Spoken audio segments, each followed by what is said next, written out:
Hello प्यारे बच्चों, good evening. कैसे हैं आप सब? उम्मीद करते हैं बहुत अच्छे होंगे। आप सबकी पढ़ाई भी बेहतरीन तरीके से चल रही होगी। प्यारे बच्चों, मैं आप सबके लिए एक स्पेशल क्लास लेकर के आया हूं और आज से हम एक नई सफर की शुरुआत कर रहे हैं। एक नए विषय का अध्ययन शुरू कर रहे हैं। उस विषय का नाम है, उस सब्जेक्ट का नाम है सोशियोलॉजी, जिसको समाज शास्त्र के नाम से जाना जाता है। बहुत ही इंटरेस्टिंग, बहुत ही मजेदार विषय है, मजेदार सब्जेक्ट है। आप पढ़ेंगे तो आपको मजा आ जाएगा पढ़ करके। और मैं आपका गुलाब सर बेहतरीन तरीके से आपको चीजों को तोड़ तोड़ करके कंसेप्ट के माध्यम से आपको सारी चीजों को पढ़ाने वाला हूं। और आज की इस क्लास में चैप्टर 1, जिसका नाम है भारतीय समाज एक परिचय, उपनिवेशवाद, राष्ट्रवाद, वर्ग और समुदाय, इसी चैप्टर को हम लोग बेहतरीन तरीके से अध्ययन करने वाले हैं। इस प्रकार से पढ़ेंगे कि इस चैप्टर से जितने आपके ऑब्जेक्टिव क्वेश्चंस पूछे जाते हैं वे सारे क्वेश्चन तो आपसे आसानी से बन ही जाएंगे। साथ साथ में जो लघु और दीर्घोत्तरीय प्रश्न पूछे जाते हैं वे सभी भी बन जाएंगे आपसे आसानी से। और आसानी से आप बोर्ड एग्जाम में अच्छा से अच्छा मार्क्स ला करके आप बोर्ड एग्जाम में टॉप और डिस्ट्रिक्ट टॉप या फिर स्टेट टॉपर आप बन सकते हैं। तो चलिए प्यारे बच्चों, सेशन को शुरू करते हैं। लेकिन उससे पहले मेरा आप सबसे रिक्वेस्ट है कि क्लास को लास्ट तक बेहतरीन तरीके से देखिएगा। अगर अच्छा लगे तो क्लास को लाइक कीजिएगा, शेयर कीजिएगा और पहली बार विजिट कर रहे हैं चैनल में तो सब्सक्राइब जरूर कर लीजिएगा। तो चलिए आज की सफर की शुरुआत करते हैं हम लोग। प्यारे बच्चों, ये चैप्टर का नाम है भारतीय समाज का परिचय, उपनिवेशवाद, राष्ट्रवाद, वर्ग और समुदाय। यहाँ पर कई सारे शब्द हैं और यही सारे शब्द हमें पढ़ने हैं पूरे चैप्टर में।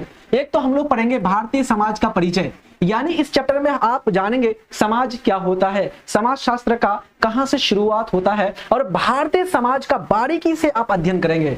और यहीं पर पढ़ेंगे उपनिवेशवाद कि किस प्रकार से अंग्रेजों ने हमें गुलाम बनाया, हमारे ऊपर कब्जा स्थापित किया। फिर हम लोग पढ़ेंगे कि किस प्रकार से हम उससे आजादी प्राप्त किए, किस प्रकार से अंग्रेजों को हमने बाहर निकाला और देश के प्रति हम लोगों के अंदर एक प्यार जगा। राष्ट्रवाद के बारे में पढ़ेंगे और फिर होगा वर्ग और फिर होगा हमारा विभिन्न प्रकार के समुदायों का अध्ययन।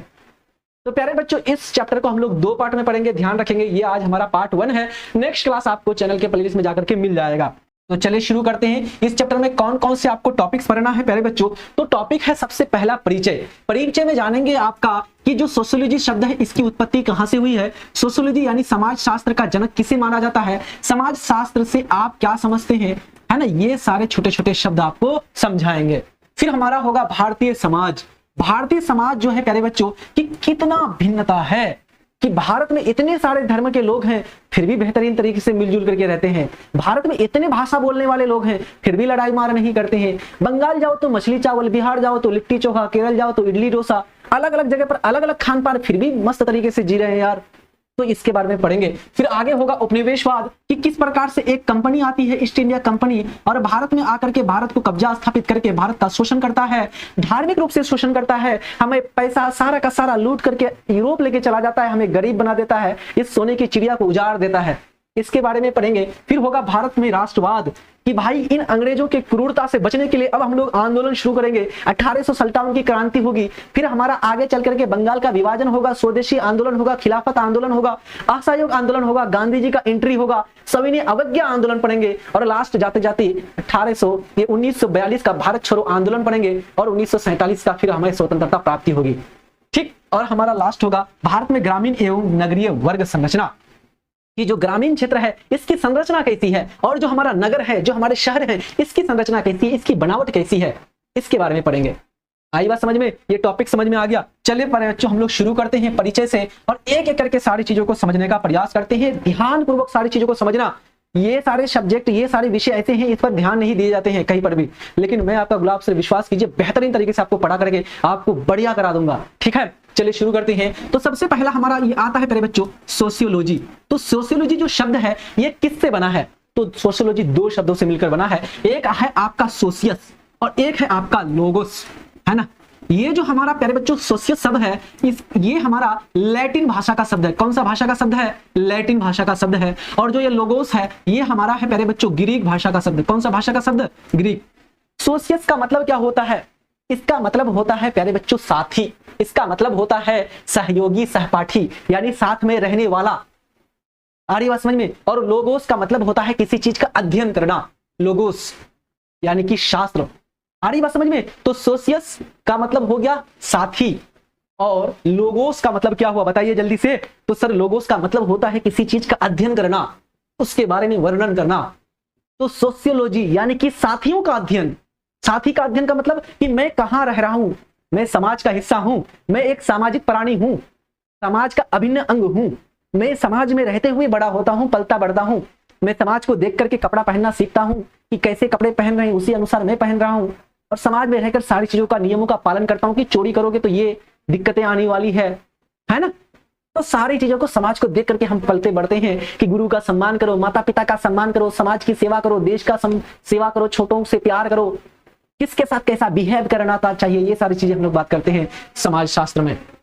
आगे प्यारे बच्चों आपको पूछा जाएगा क्वेश्चन एग्जाम में, डायरेक्ट पूछा गया है कि जो ये सोशियोलॉजी है यानी जो समाज शास्त्र है, समाज शास्त्र विषय का जो अध्ययन है, ये इसका जो जन्म है समाज शास्त्र का किस देश में हुआ। तो समाज शास्त्र का जो जन्म है प्यारे बच्चों, इसका जन्म होता है फ्रांस में। कहां होता है? फ्रांस में। फ्रांस से इसकी शुरुआत होती है अध्ययन का। आ रही बात समझ में? एग्जाम में क्वेश्चन आया हुआ है, समाज शास्त्र का जन्म किस देश में? तो फ्रांस में। समाज शास्त्र का सबसे पहले ये जो शब्द है सोशियोलॉजी, सबसे पहला ये जो शब्द है सोशियोलॉजी, सबसे पहले इसको किसने प्रयोग किया था?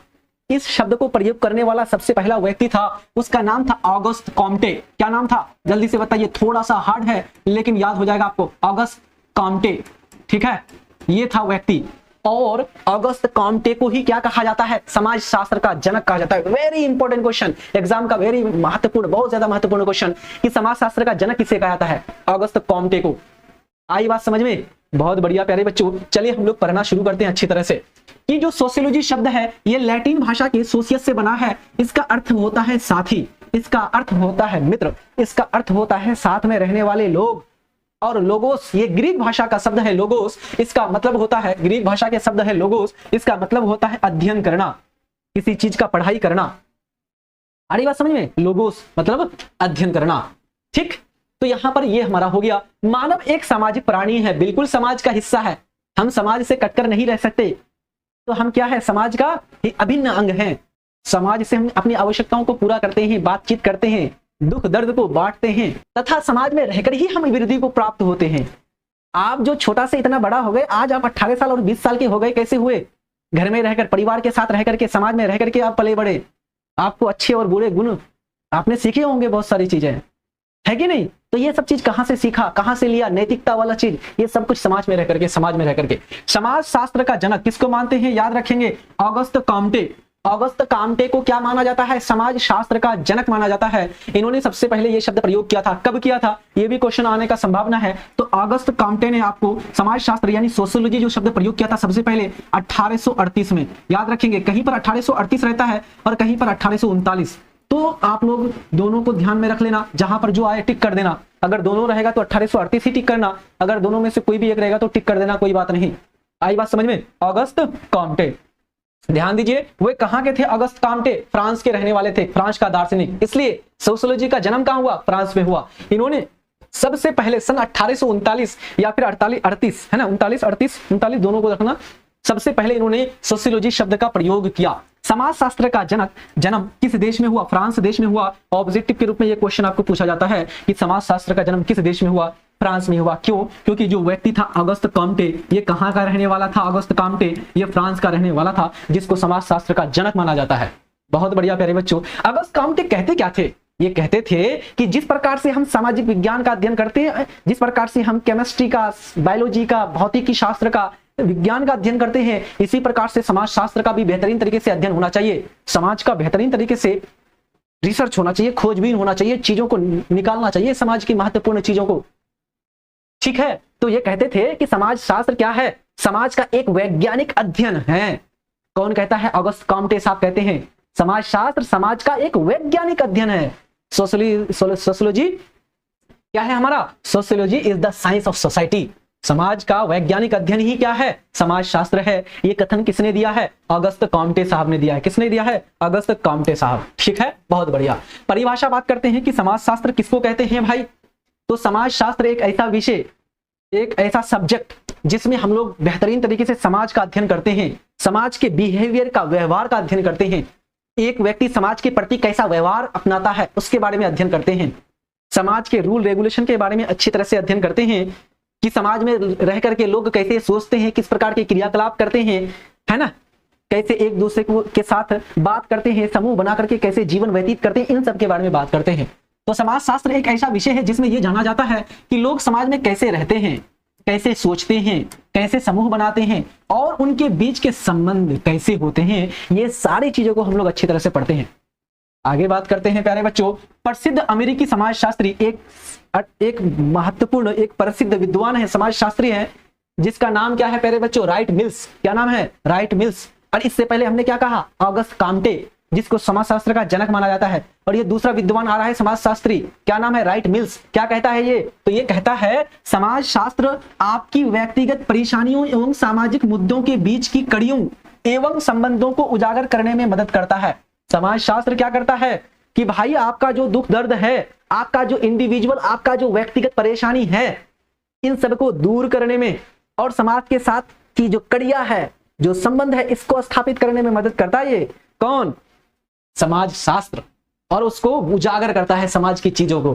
ठीक है, चले तो ये हो गया हमारा परिचय प्यारे बच्चों। अब बात करते हैं भारतीय समाज। हम लोग अब विस्तार से अध्ययन शुरू करते हैं भारतीय समाज। चैप्टर नाम था भारतीय समाज का एक परिचय।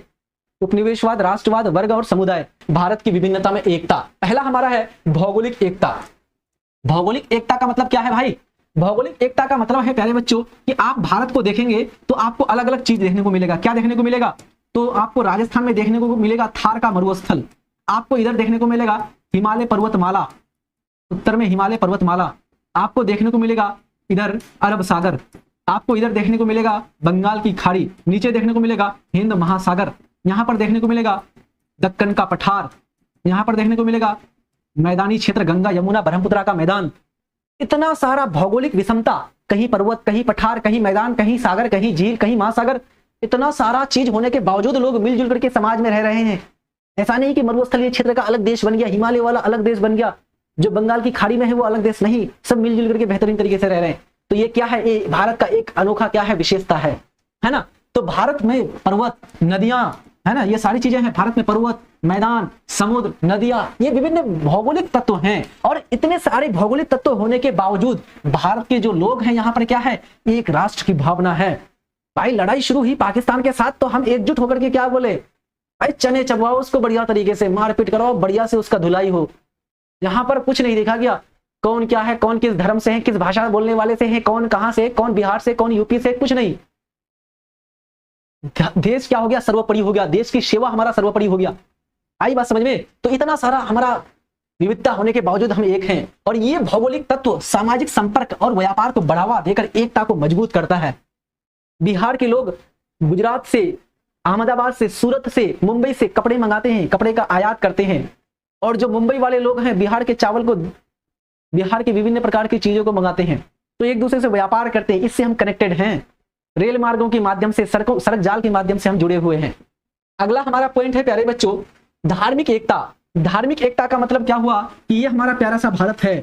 इस भारत में आपका हिंदू धर्म भी रहता है, इस भारत में इस्लाम धर्म भी रहता है, इस भारत में हमारा पारसी भी रहता है, इस भारत में हमारा सिख धर्म भी रहता है, बौद्ध धर्म भी रहता है, जैन धर्म भी रहता है, ईसाई यानी क्रिश्चियन भी रहता है। और इतने सारे धर्म होने के बावजूद लोगों में एकता है, लोग मिलजुल करके रह रहे हैं, भाईचारा ऑन दी टॉप लेवल पर है। आ रही बात समझ में? तो ये क्या है? विभिन्नता में एकता है। ये क्या दिखा रहा है? विविधता में एकता को दिखा रहा है। तो भारत में हिंदू, मुस्लिम, सिख, ईसाई आदि धर्म, इतने सारे धर्म होने के बावजूद सब अपना अपना मान रहे हैं। कोई गुरुद्वारा जा रहा है, कोई मस्जिद जा रहा है, कोई मंदिर जा रहा है, कोई चर्च जा रहा है। तो सब अपना अपना धर्मों का पालन कर रहे हैं, सब अपने अपने धर्म में आस्था रख रहे हैं। और आस्था के रखने के साथ साथ वो समाज में एक साथ मिलजुल करके रह रहे हैं, है ना। लेकिन समाज शास्त्रीय रूप से सभी में आपसी सहिष्णुता, एक दूसरे के प्रति प्रेम, कि भाई उसके देश, उसके धर्म की हमें रक्षा क्या करना है ना। उसका मतलब कि एक तरह से उसके खिलाफ कुछ बोलना नहीं है, उसका क्या करना है? एक तरह से सम्मान करना है, रिस्पेक्ट करना है कि नहीं। धार्मिक सहिष्णुता, सह अस्तित्व, मेल जोल की भावना, कि भाई ईद का त्योहार आ गया तो सेवई भेज दिए, दीपावली आया तो घर में सबके सब मिल करके दीप जला दिए, तो बेहतरीन तरीके से मिलजुल करके रहते हैं। यही तो है सामाजिक संबंध, यही तो है भारत की एकता में अनेकता, यही तो है भारत की विविधता में एकता। आई बात समझ में? अगला हमारा पॉइंट है सांस्कृतिक एकता। सांस्कृतिक एकता किस प्रकार से है भारत में? आप देखेंगे प्यारे बच्चों, ये हमारा प्यारा सा भारत है। अब भारत में देखेंगे तो अलग अलग प्रकार की संस्कृति है कि नहीं है? बिल्कुल अपना अपना संस्कृति। संस्कृति का मतलब क्या है? संस्कृति का मतलब होता है पहनावा, भाषा, रहन सहन, खान पान, यही सब तो है संस्कृति।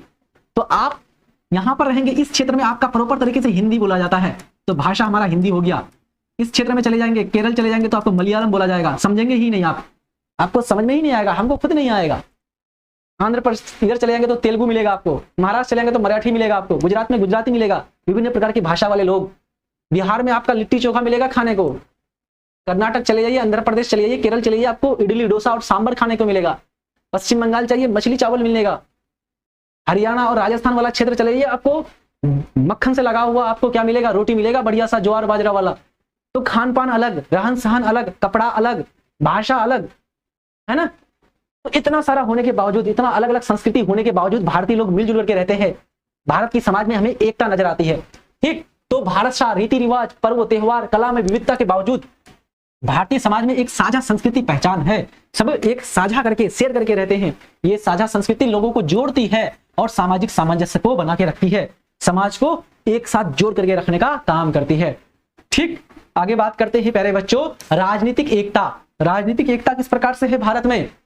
तो भारत में राजनीतिक एकता किस प्रकार से है, ध्यान दीजिए। यहां पर भारत है, 28 राज्य है, 8 केंद्र शासित प्रदेश है, प्रत्येक राज्य का अपना अपना सरकार है, अपना अपना मुख्यमंत्री है। प्रत्येक राज्य में, प्रत्येक केंद्र शासित प्रदेश को चलाने के लिए अलग अलग अधिकारी हैं। और इतना सारा होने के बावजूद हम क्या है, भारतीय हैं। हमारी सिटीजनशिप, हमारी नागरिकता क्या है, भारतीय है। आ रही बात समझ में? हम भारत के कंट्रोल से बाहर नहीं हैं।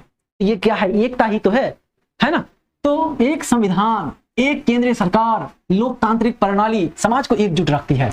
हम पूरे भारत का एक संविधान, एक सरकार केंद्र से चल रही है, अपने राज्य में फिर अलग से, है ना। समाज शास्त्र के दृष्टिकोण से ये सामाजिक नियंत्रण, सहभागिता, नागरिकता की साझा भावना को दर्शाती है, जो राष्ट्र की एकता का मूल आधार है। यही तो है, हमें जोड़े हुए हैं भारत से। अन्यथा हम अपना अपना अलग अलग देश की मांग करते हैं। हम कहते हैं भाई बिहार को एक देश बना दो, कल जाकर के महाराष्ट्र कहेगा कि भाई हमको अलग देश बना दो, नहीं रहना आपके साथ। लेकिन यही सारी चीजें हैं जो हमें जोड़ करके रखा है, हमें एक करके रखा है, और यही हमारी शान व शौकत है। ईरान, ये क्या बोलते हैं उसको,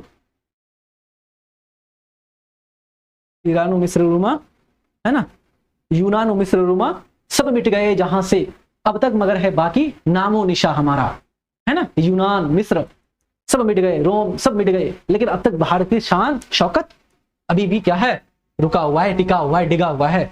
चलिए बात करते हैं भारतीय समाज और सामाजिक संरचना की विशेषता, कि भारतीय समाज और भारतीय समाज की जो सामाजिक संरचना है, इसकी क्या क्या विशेषता है।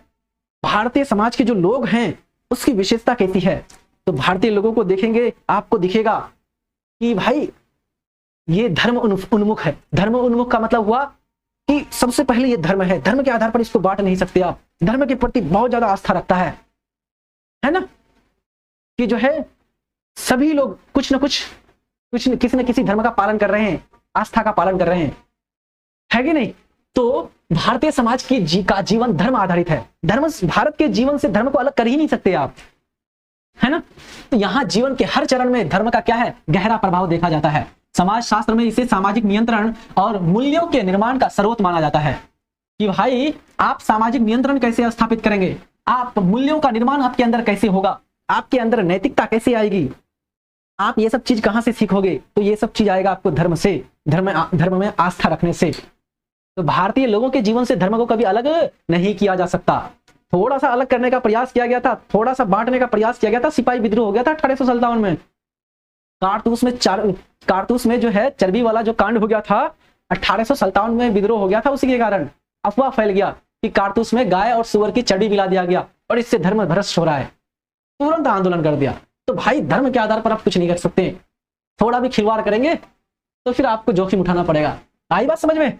अगला हमारा पॉइंट है आध्यात्मिकता, कि भारतीय लोग कैसे हैं, अध्यात्म वाले हैं। अध्यात्म का मतलब क्या हुआ, स्पिरिचुअल, यानी कि प्रकृति से जोड़ करके, जैसे कि भाई मोक्ष की प्राप्ति करना है, ब्रह्मचर्य को अपनाना है, और उसके बाद जो है आत्मा नाम का कोई चीज होता है, दर्शन नाम की कोई चीज होती है। ये सारी चीजों पर हमें विश्वास है भारतीय लोगों को। अरे बात समझ में? तो भारतीय लोग क्या है, भारतीय संस्कृति आत्मा, परमात्मा, मोक्ष, ध्यान, इन सबको महत्वपूर्ण मानता है, इन सबको जीवन का महत्वपूर्ण स्तंभ मानता है, कि भाई मोक्ष की प्राप्ति करनी है, हमें आत्मा, परमात्मा, है ना, अच्छे कर्म करेंगे तो क्या होगा, अगला जन्म होगा तो आपका बढ़िया होगा, अगला जन्म पुनर्जन्म जो होगा, है कि नहीं, पुनर्जन्म में विश्वास, ये सारी चीजें है कि नहीं भारतीय समाज में। बिल्कुल है सर, है ना। यह सामाजिक जीवन में मानसिक शांति, नैतिकता और संयम को बढ़ावा देता है। भाई जिस दिन से आप ध्यान करना शुरू कर देते हो, जिस दिन से आप योगा करना शुरू कर देते हो, है ना, योग करना शुरू कर देते हो, तो इससे क्या आता है, आपके अंदर शांति आता है ना, आपके अंदर पैशंस आता है, धैर्य आता है, आपका शरीर भी स्वस्थ होता है, मन भी शांति होता है। मन चंगा तो कटौती में गंगा, तो मन ठीक तो पर सारा का सारा संसार ठीक, है ना। तो ये सब चीज पर बल देता है कि नहीं। आज भी योगा दिवस मनाते हैं हम लोग, मनाते हैं कि नहीं योगा दिवस, है ना, 21 जून को हर साल बिल्कुल मनाते हैं सर। धार्मिक सहिष्णुता कैसा कि भारतीय जो लोग हैं ये तो धर्म से जुड़े हुए हैं, लेकिन दूसरे धर्म के प्रति भी सहिष्णु है। ऐसा नहीं कि बहुत ज्यादा कट्टरपंथी अपनाते हैं, नहीं। ये हमें कौन बना रहे हैं कट्टरपंथी, हमें नेता लोग बना रहे हैं हमारे, है ना, राज करने के लिए, गद्दी पर बैठे रहने के लिए, कुर्सी से चिपके रहने के लिए हमें धर्म के आधार पर बांटते हैं हमें। ये जो कि दुर्भाग्य हमारे भारत देश के लिए, है ना। तो भारत में विभिन्न धर्मों के लोग मिलजुल करके रहते हैं। समाज शास्त्र इसे बहुसांस्कृतिक समाज मानता है कि भाई एक ही समाज में इतने सारे धर्म के लोग, इतने सारे संस्कृति के लोग और इतना मेल मिलाप करके रहते हैं, बेहतरीन तरीके से रहते हैं, है ना। तो ये सारा चीज जो विविधता में एकता की भावना को क्या करता है, दर्शाता है। दूसरा हमारा है प्यारे बच्चों, दूसरा हमारा है अनुकूलता की क्षमता, है ना। अनुकूलता की क्षमता का मतलब क्या है कि जो भारतीय लोग हैं वो चीजों को बहुत जल्दी समाहित कर लेते हैं, अनुकूल, है ना, धारण कर लेते हैं, चीजों को जल्दी से आत्मसात कर लेते हैं। भारत का जो ये समाज है कैसा है, थोड़ा लचीलापन है। समाज कैसा है, लचीला वाला समाज है। ऐसा नहीं कि हम किसी चीज को पकड़े रहे हैं, नहीं, हम छोड़ ही नहीं सकते, नहीं। अगर खराब हो तो उसको छोड़ देते हैं, अच्छी चीजों को अपना लेते हैं, अनुकूल। आगे बात समझ में भाई, हमें पता चला कि भाई टेक्नोलॉजी बहुत ज्यादा जरूरी है विकास करने के लिए, हमने उसको अपना लिया अपने जीवन में कि इसके बिना विकास नहीं कर सकते, देश का, समाज का विकास नहीं हो सकता, समाज का उत्थान नहीं हो सकता। ठीक, तो भारतीय समाज विभिन्न जाति, धर्म, भाषा, संस्कृति के लोगों को आत्मसात करने सक्षम है। समाज शास्त्र इसे क्या कहता है, सांस्कृतिक लचीलापन कहा जाता है समाज शास्त्र में। भाई भारत का जो समाज है थोड़ा कैसा है, लचीला वाला है, उदारवादी समाज है, चीजों को जल्दी से एक्सेप्ट कर लेता है। ठीक, आगे बात करते हैं। हमारा नेक्स्ट है प्यारे बच्चों व्यापक दृष्टिकोण। व्यापक दृष्टिकोण का मतलब क्या है कि भाई भारत के लोगों का जो नजरिया है, जो दृष्टिकोण है, व्यापक है। विदेश से कोई आए उसको भी अतिथि की तरह मानो, कोई घर का कोई आदमी आए उसको भी अतिथि की तरह मानो। वसुधैव कुटुंबकम की नीति हम लोग अपनाते हैं, है कि नहीं, कि पूरा विश्व हमारा क्या है, अपना परिवार है, अपना घर है, पूरा विश्व, है ना, वसुधैव कुटुंबकम। तो भारतीय संस्कृति विश्व को वसुधैव कुटुंबकम की दृष्टि से देखती है कि पूरा संसार हमारा क्या है, पूरा विश्व हमारा परिवार है, हमारा समाज है। ये विचार समाज में समावेशिता, सह अस्तित्वता और वैश्विक भाईचारे को प्रोत्साहित करती है ना। समझ में आ रही बात। चलिए आगे बात करते हैं विचारों की स्वतंत्रता। विचारों की स्वतंत्रता का मतलब क्या है कि भारतीय समाज में अलग अलग ज्ञानी आते हैं, अलग अलग ऋषि मुनि आते हैं, अलग अलग सूफी संत लोग आते हैं और अपना अपना विचार देके चले जाते हैं। गौतम बुद्ध आए, महावीर जैन आए, बड़े बड़े विद्वान आए, बड़े बड़े ऋषि मुनि आए, है ना, कालिदास से लेकर के तुलसीदास से लेकर के और बड़े बड़े ऋषि मुनि आए, अपना अपना सबने विचार प्रस्तुत किया, है ना। तो विचारों की स्वतंत्रता, कोई दिक्कत नहीं भाई, अपना विचार प्रस्तुत कर सकते हो, अभिव्यक्त कर सकते हो, लोगों के सामने रख सकते हो। ठीक, तो ये भी हमारा एक क्या है, विशेषता है। भारतीय परंपरा में ऋषियों, दार्शनिकों और विचारकों को अपने अपने विचार स्वतंत्र रूप से रखने की क्या है, छूट है। आप लोग देखेंगे, आगे पढ़ेंगे, राजा राम मोहन राय, आगे आएंगे विवेकानंद, आपके आगे आएंगे स्वामी दयानंद सरस्वती, आपके आएंगे आगे गोविंद रानाडे, विभिन्न प्रकार के बड़े बड़े ज्योतिराव फुले, है ना, ये लोग आएंगे, बड़े बड़े संत और ऋषि और क्या विद्वान दार्शनिक, जो कि अपना अपना क्या प्रस्तुत करेंगे, विचार प्रस्तुत करेंगे स्वतंत्र रूप से। ठीक, समाज शास्त्र में यह बौद्धिक विकास और सामाजिक प्रगति का संकेत है। इसका बौद्धिक विकास का और समाज की प्रगति का यह संकेत है। आगे है हमारा वर्ण व्यवस्था, है ना। भारत का समाज जो है किस पर आधारित है, वर्ण व्यवस्था पर आधारित है। आपको वर्ण व्यवस्था के बारे में चर्चा कहां देखने को मिलेगा, ऋग्वेद में। ऋग्वेद में 4 वर्णों के बारे में चर्चा। कितने वर्ण में, 4। पहले जो वर्ण हुआ करता था काम के आधारित था, है ना, काम के आधार पर, किसके आधार पर, काम के आधार पर। और कितने वर्ण, 4 वर्ण। कौन कौन सा, ब्राह्मण, क्षत्रिय, वैश्य और शूद्र। ये क्या हुए, 4 प्रमुख रूप से वर्ण। तो आपको एग्जाम में क्वेश्चन आएगा कि कितने वर्णों की व्याख्या है, भारतीय समाज में कितने प्रकार के वर्ण है स्थापित, 4, ब्राह्मण, क्षत्रिय, वैश्य और शूद्र। ब्राह्मण का काम है ज्ञान देना, कर्मकांड करना, है ना, विभिन्न प्रकार के यज्ञों का, है ना, हवन करना, वेदों का अध्ययन करना ना। क्षत्रिय का काम है रक्षा करना, समाज का, देश का, लोगों का रक्षा करना। शासक वर्ग आएगा इसके अंतर्गत। वैश्य का काम है कृषि उत्पादन, वैश्य का काम है व्यापार, वस्तु और सेवाओं का खरीद बिक्री। और शूद्र का काम करना क्या है, इन तीनों लोगों की सेवा करना। इसको जोड़ दिया गया बाद में। सारी बात समझ में। तो प्राचीन भारतीय समाज कार्य आधारित वर्गों पर था, लेकिन बाद में जाकर जन्म आधारित हो गया। ब्राह्मण, क्षत्रिय, वैश्य, शूद्र में विभाजित था। समाज शास्त्र इसे सामाजिक संगठन की एक प्रणाली मानता है। हालांकि समय के साथ इसमें कठोरता भी आ गई, समाज के साथ इसमें परिवर्तन आ गया, समाज के साथ ये सारा चीज कुरीति आ गया समाज में।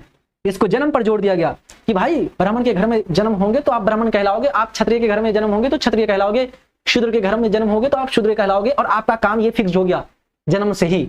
जिस घर में जन्म हुए, मान लीजिए ब्राह्मण के घर में जन्म हुए, तो आपका काम हो गया वेदों का अध्ययन करना, बच्चों को पढ़ाना, विद्या प्रदान करना, कर्मकांड करना, हवन करना, यज्ञ करना।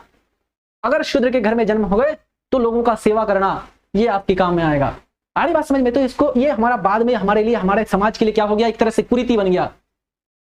ठीक है, चलिए। तो ये 4 प्रकार के वर्ण, कितने वर्ण, 4, ब्राह्मण, क्षत्रिय, वैश्य, शूद्र। ब्राह्मण क्या करेगा, ज्ञान देगा, शिक्षा, पूजा पाठ, वेदों का अध्ययन करेगा।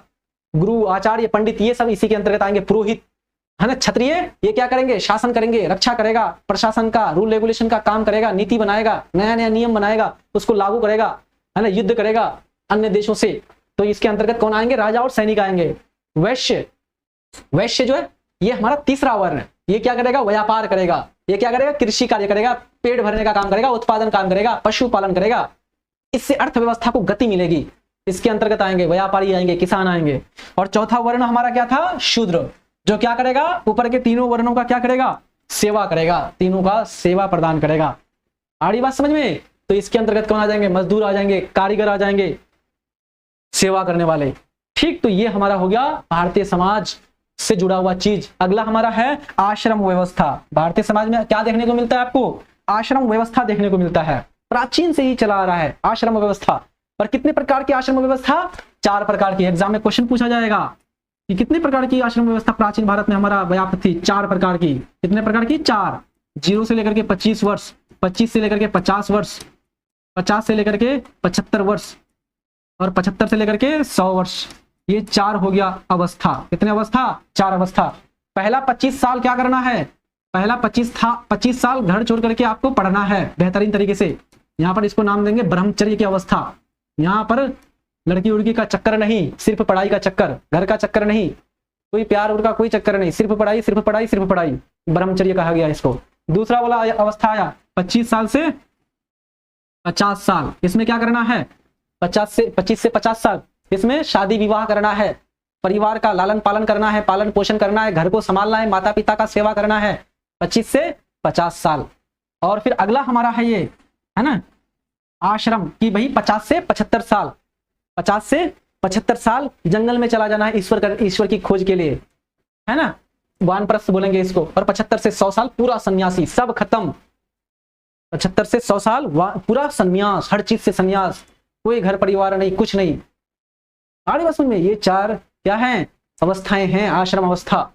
ठीक है, तो ध्यान दीजिए, भारतीय जीवन को ब्रह्मचर्य, गृहस्थ, वानप्रस्थ और सन्यास आश्रमों में विभाजित किया गया है। समाज शास्त्र में इसे जीवन के चरणबद्ध सामाजिक उत्तरदायित्व के रूप में देखा जाता है। ये 4 अवस्थाएं, 4 आश्रम अवस्था, ये निम्नलिखित हैं। चारों को अच्छी तरह से याद रखना। आपको क्वेश्चन पूछा जाएगा वानप्रस्थ अवस्था कब से कब तक, तो 50 से 75 साल।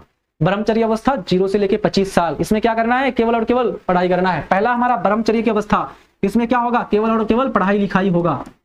ठीक है, इसमें क्या करना है, शिक्षा लेना है। शिक्षा के लिए क्या करेंगे, घर त्याग करके कहाँ चले जाएंगे, गुरुकुल चले जाएंगे, है ना। अपने को किसके अधीन कर देंगे, गुरु के अधीन, कि लो भाई मेरा सब कुछ आपके, मैं आपको समर्पित कर रहा हूं, आप मुझे ज्ञान दे दीजिए बढ़िया से। ठीक, दूसरा अवस्था आएगा गृहस्थ। गृहस्थ मतलब, गृह मतलब होता है घर। 25 से 50 साल का समय। इस अवस्था में क्या करना है, घर को संभालना है।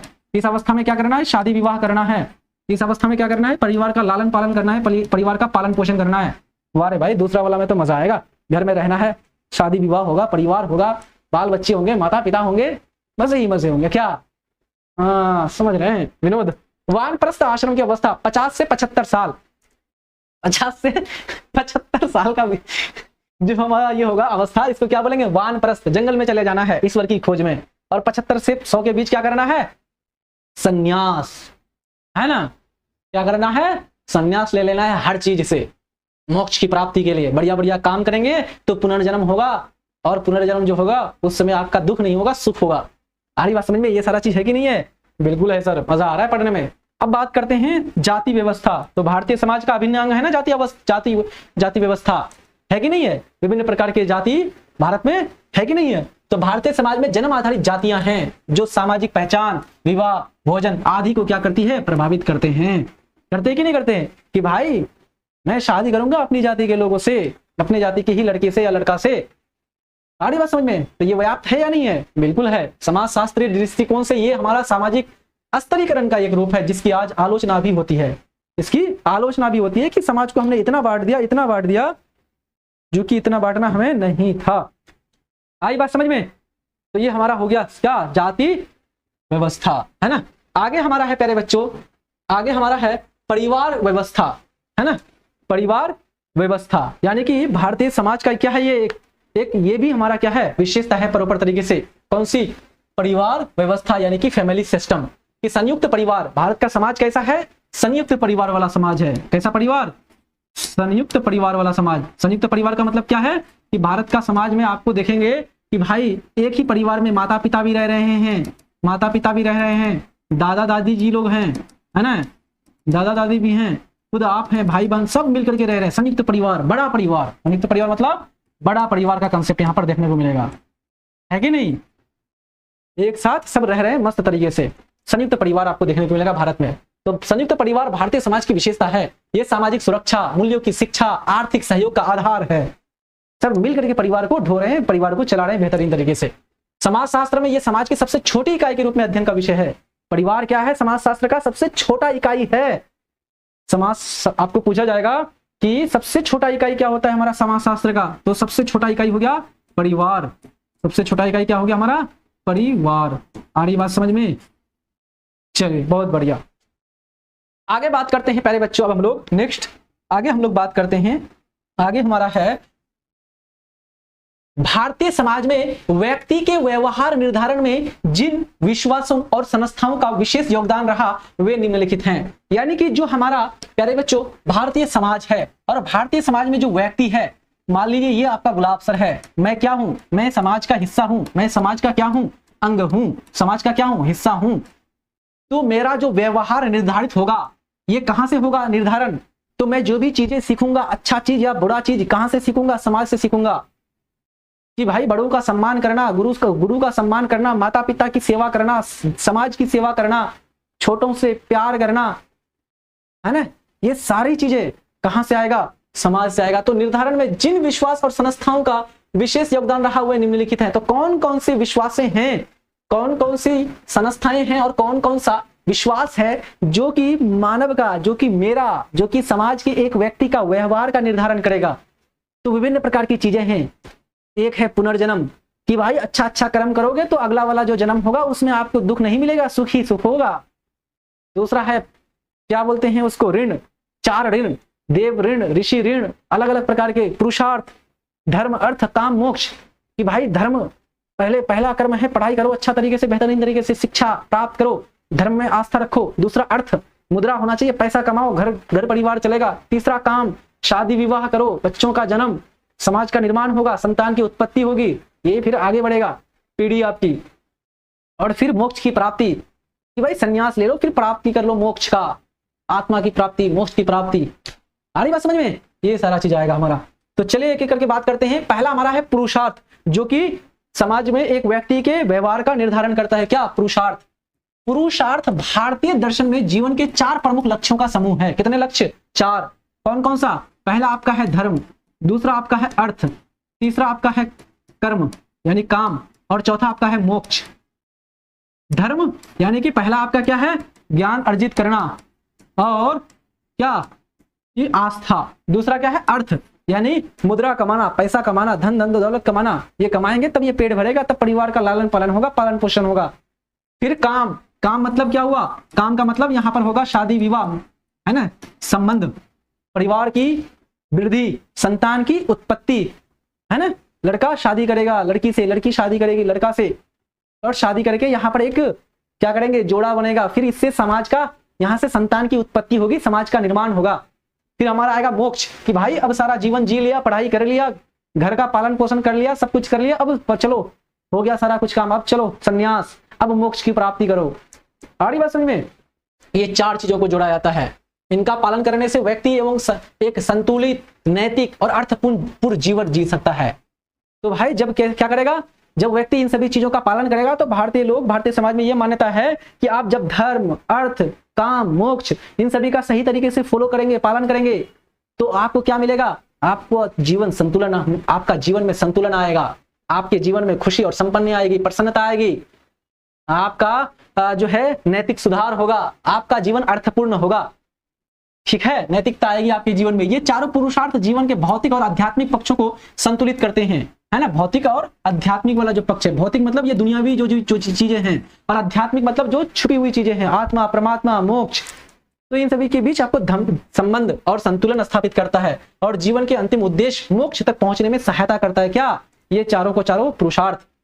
ठीक, चलिए आगे बात करते हैं। कर्म और पुनर्जन्म का सिद्धांत है कि नहीं, ये भी तो भारतीय लोगों के समाज व्यवहार का निर्धारण करता है। कर्म और पुनर्जन्म का सिद्धांत, हमारा समाज हमारा क्या कहता है, क्या नियम कहता है, अच्छे कर्म करो, बुरे कर्म का फल फिर भोगना पड़ेगा, दुख आएगा जीवन में। क्या करो, अच्छे कर्म करोगे तो अगला जो जन्म होगा, पुनर्जन्म जो होगा, दोबारा जो जन्म होगा, क्या होगा, उससे सुखी संपन्न आएगी जीवन में, कभी भी दुख का सामना नहीं करना पड़ेगा, है ना। नहीं तो कर्म और पुनर्जन्म का सिद्धांत कहता है कि व्यक्ति अच्छे या बुरे कर्म उसके अगले जन्म को प्रभावित करता है, यही बात तो कहता है। और इसी से लोग डर करके क्या करते हैं, इसमें आस्था रखते हैं और लोग कहते हैं कि भाई अच्छा काम करो, बुरा कर्म करोगे तो इसका फल भोगना पड़ेगा अगला जन्म में, पुनर्जन्म में। अच्छे कर्म सुख और उन्नति देते हैं, जबकि बुरे कर्म क्या देते हैं, दुख और कष्ट।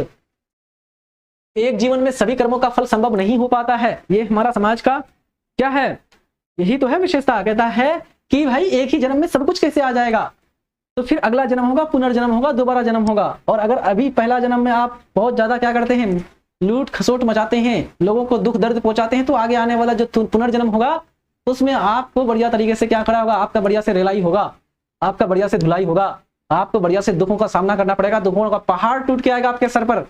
आई बात समझ में? हाँ, चलिए आगे बात करते हैं हमारा प्यारे बच्चों, विवाह। तो भारत में जो भारत का समाज है, किसी भी देश का समाज में रहने वाले जो लोग हैं वो क्या करते हैं, संबंध स्थापित करते हैं, शादी विवाह करते हैं, विवाह के बाद संतानों की उत्पत्ति करते हैं, लाड प्यार प्रेम से जीवन जीते हैं, है ना।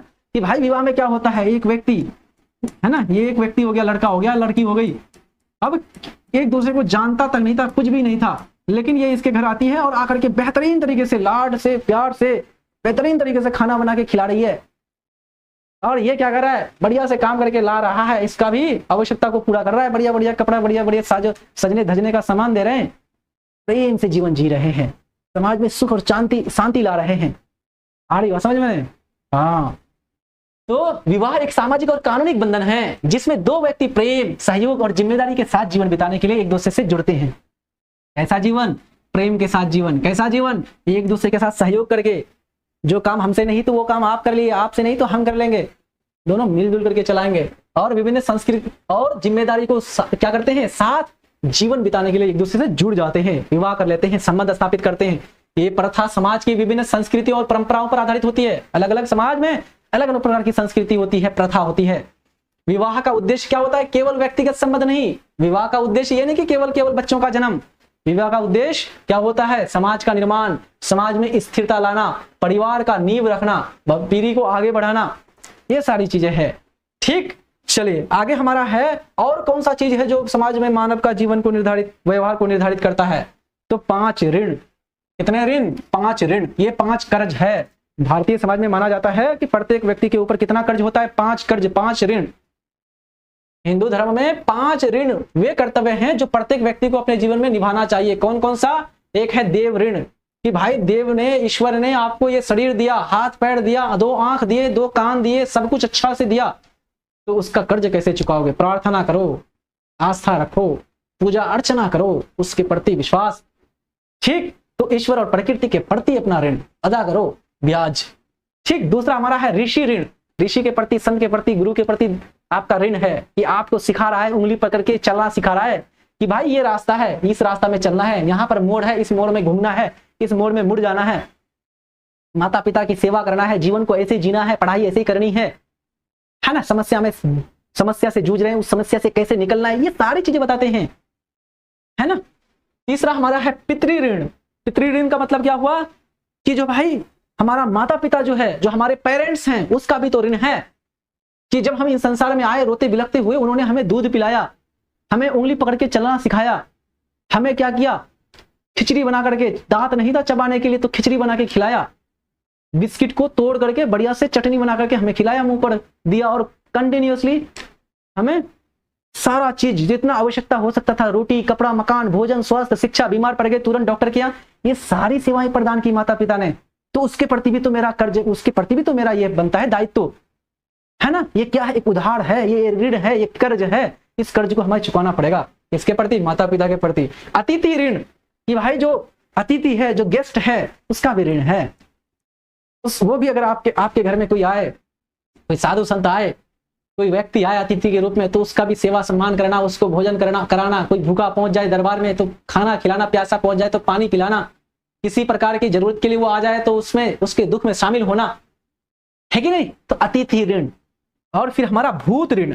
भूत ऋण का मतलब क्या हुआ, जीव जंतुओं के प्रति, पर्यावरण के प्रति एक ऋण है कि पर्यावरण से हमें भोजन मिल रहा है, अनाज मिल रहा है, पशु पक्षियों से हमें विभिन्न प्रकार के भोजन प्राप्त हो रहे हैं, इससे पेट भर रहा है, ये शरीर हमारा चल रहा है, उसके कारण फसल नहीं होता, कृषि नहीं होती, अनाज नहीं होता तो आज भूखे मर जाते, जल संसाधन नहीं होते तो प्यासे मर जाते, हवा नहीं होते तो ऐसे ही मर जाते सांस के बिना सांस के, सूर्य नहीं होता तो कैसे रहते, हड्डी टूट के गिर जाता।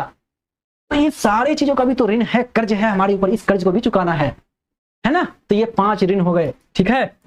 चलिए, बेहतरीन तरीके से समझ में आ गया।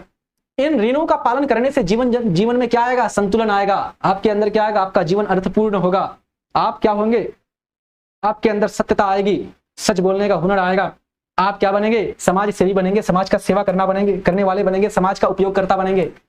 संस्कार, यह अगला हमारा है संस्कार, कि भाई विभिन्न प्रकार के संस्कार भी होते हैं, सिखाते क्या नहीं। टोटल भारतीय समाज में कितने संस्कार, 16 संस्कार। कितने संस्कार, 16 संस्कार, है ना। आचरण, विचार, नैतिकता, डिसिप्लिन, कि बड़ों के साथ कैसे बात करना, माता पिता के साथ कैसे पेश आना है, कोई गेस्ट आ जाए उसके साथ कैसे पेश आना है, कोई अनजान व्यक्ति आ जाए उसके साथ कैसे पेश आना है, कोई लड़की है तो महिला के प्रति कैसे, कोई आपसे छोटा है तो उसके प्रति कैसा प्यार, कोई आपसे बड़ा है तो उससे कैसे पेश आना है, आपके सामने गुरु आ गया तो कैसे।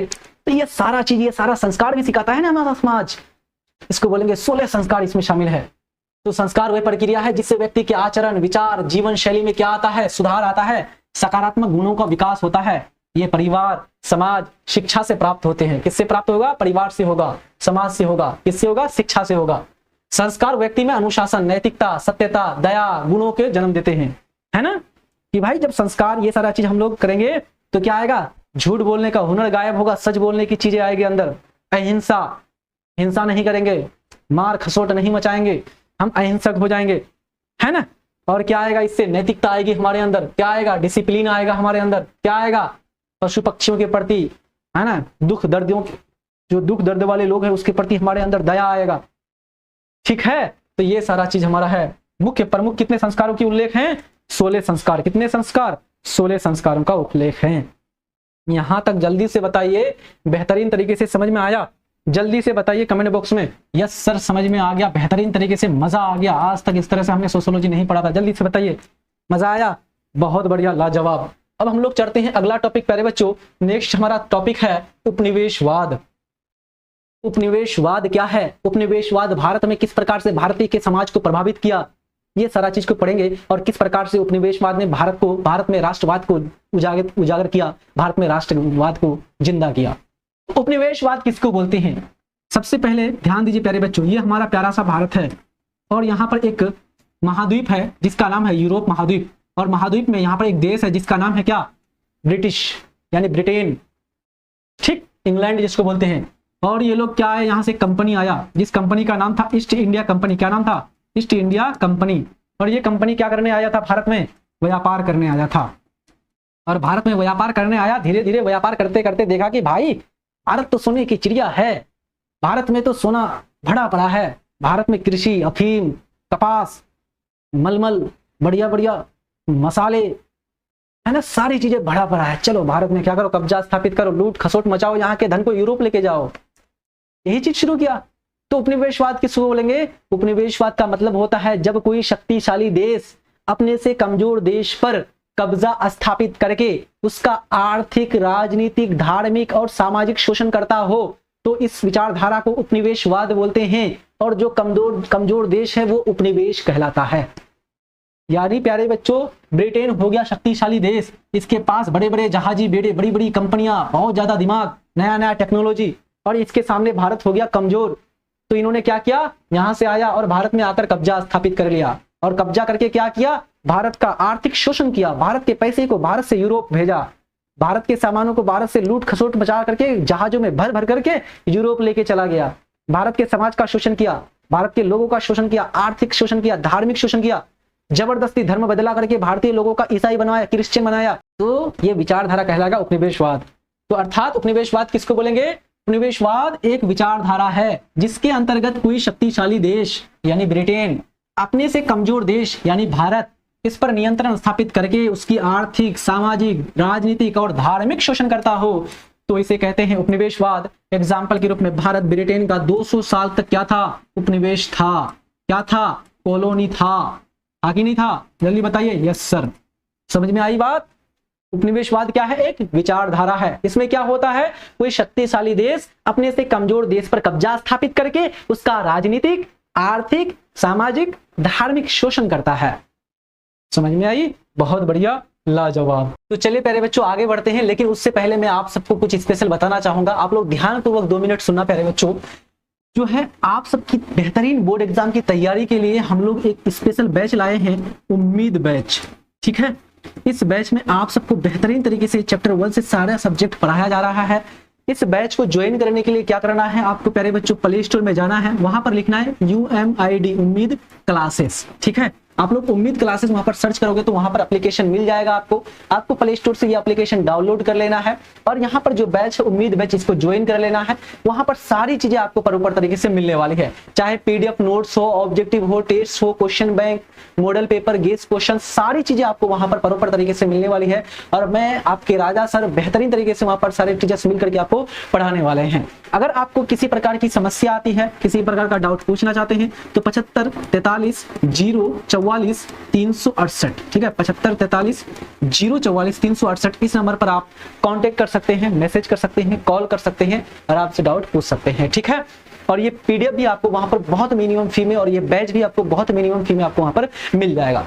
तो चलिए प्यारे बच्चों हम लोग आगे बढ़ते हैं। उपनिवेशवाद भारत में कैसे स्थापित होता है, बात करते हैं कि भारत में ब्रिटिश उपनिवेशवाद की स्थापना के कारण, यानी जो भारत है, भारत देश में ब्रिटिश यानी कि जो ब्रिटेन की जो सत्ता है वो कैसे स्थापित हो गई भारत में, इसके कारणों को जानने का प्रयास करते हैं। तो पहला कारण है हमारा राजनीतिक अस्थिरता। राजनीतिक अस्थिरता का मतलब प्यारे बच्चों, ये जो भारत है हमारा, ये भारत में जो शासक हुआ करते थे, जो उसमें मुगल सल्तनत था, तो मुगल सल्तनत जो है क्या हो गया था, ये अस्त व्यस्त हो गया था, बिखर गया था, टूट चुका था, कमजोर हो चुका था इसके शासक, है ना। और छोटे छोटे प्रांतों में छोटे छोटे नवाब और शासक बन गए थे।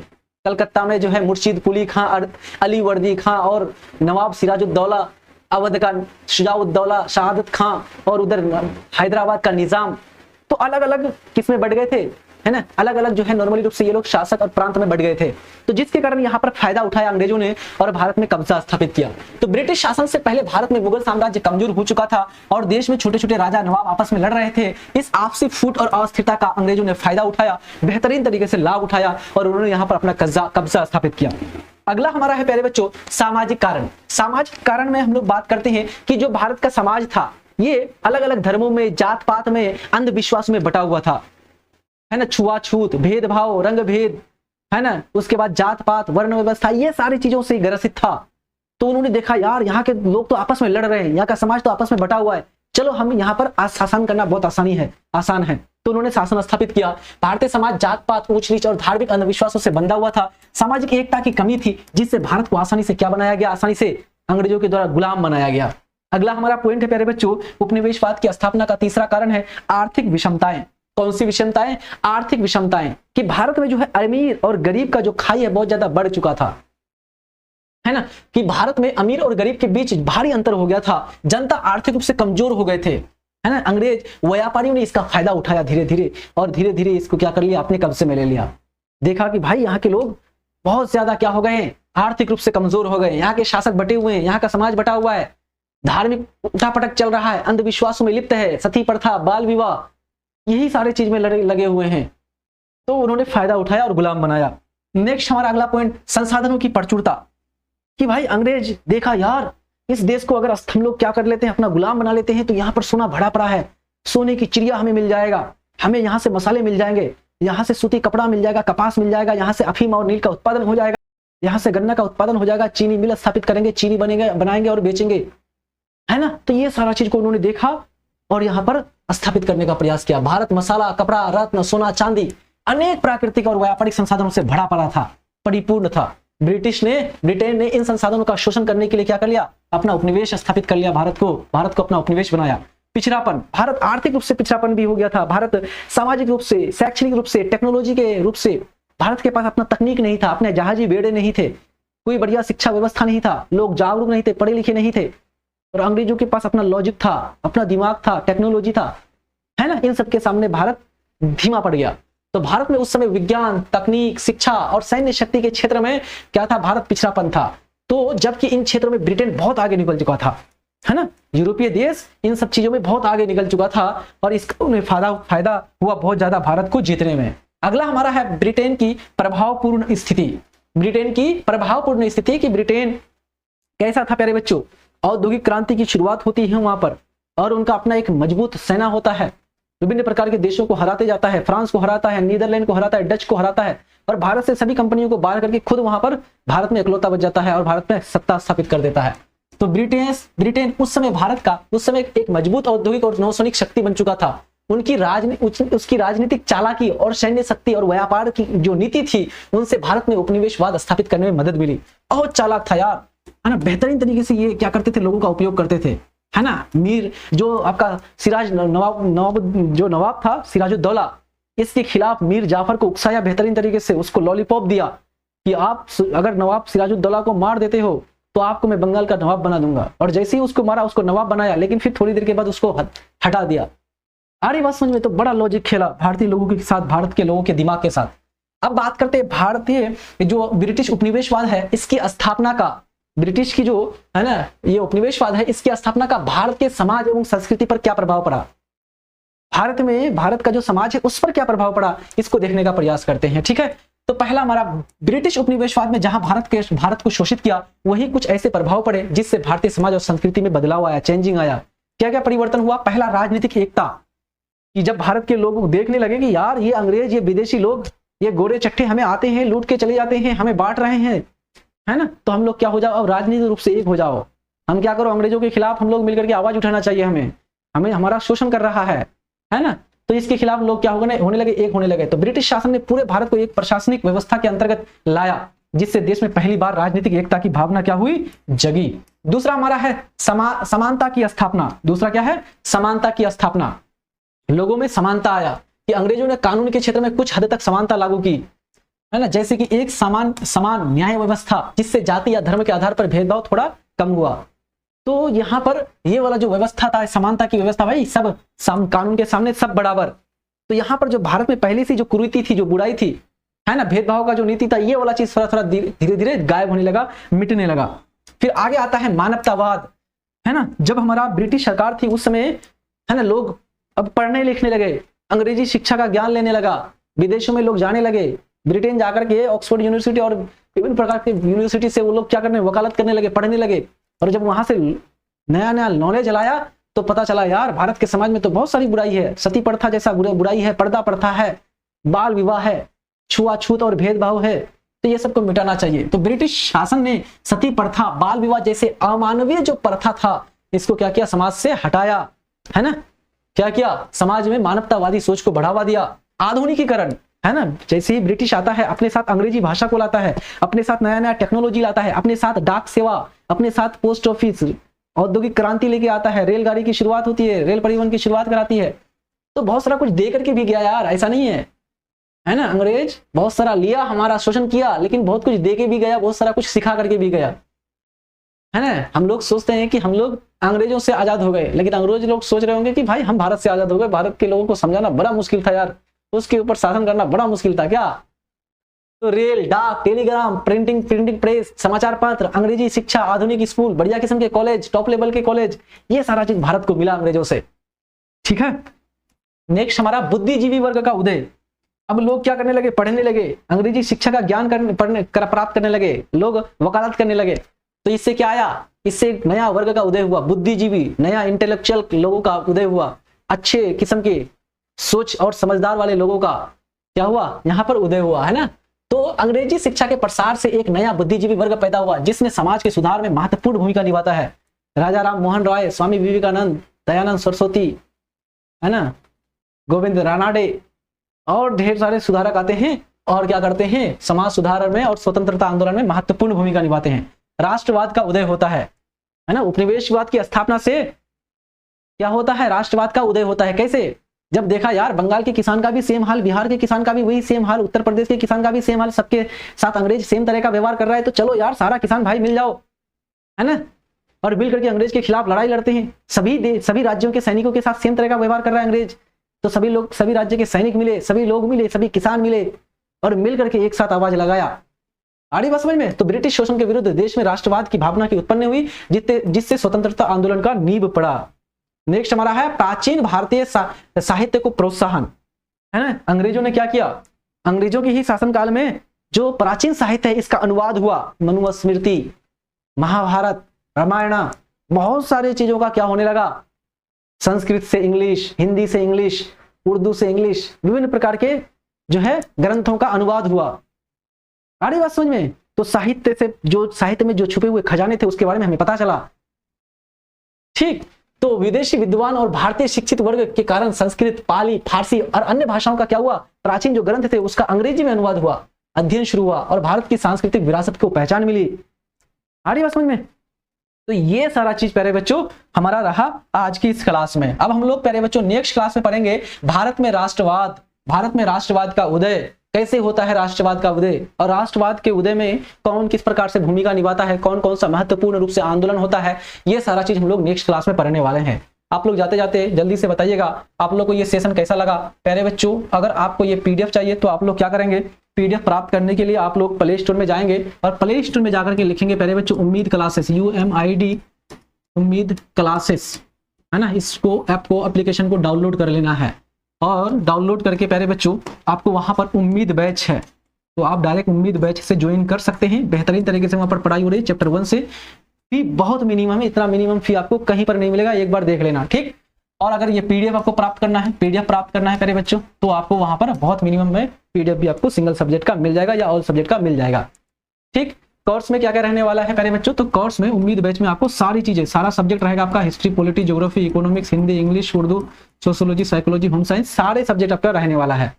और इसका proper chapter wise notes, chapter wise live class, recorded class, objective, subjective, test, question bank, model paper, guess question, सारी चीजें आपको बेहतरीन तरीके से यहाँ पर मिलने वाला है। यानी एक बच्चा को टॉपर बनने के लिए जितनी सारी चीजों की जरूरत पड़ती है ये सारा चीज आपको यहाँ पर मिल जाएगा।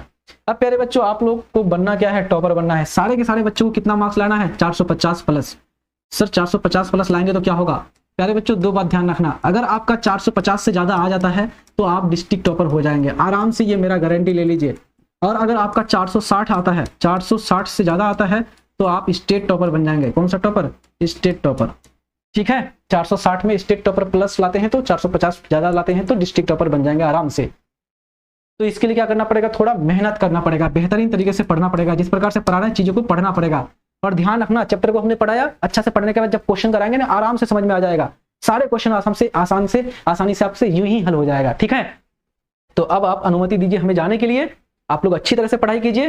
पहली बार विजिट कर रहे हैं तो चैनल को जल्दी से सब्सक्राइब कर लीजिए और वीडियो को लाइक नहीं किए तो सारे के सारे बच्चे जल्दी से क्लास को लाइक कर दीजिए और वीडियो को अपने दोस्त यार को शेयर भी कर दीजिएगा। आप सबका प्यार बहुत ज्यादा जरूरी है हमें जिंदा रहने के लिए, है कि नहीं। और जाते जाते क्लास कैसे लगा कमेंट भी जरूर कर दीजिएगा, है ना, प्यारा सा कमेंट का आपका इंतजार रहेगा, ठीक है। चलिए तो करते हैं सेशन को समाप्त।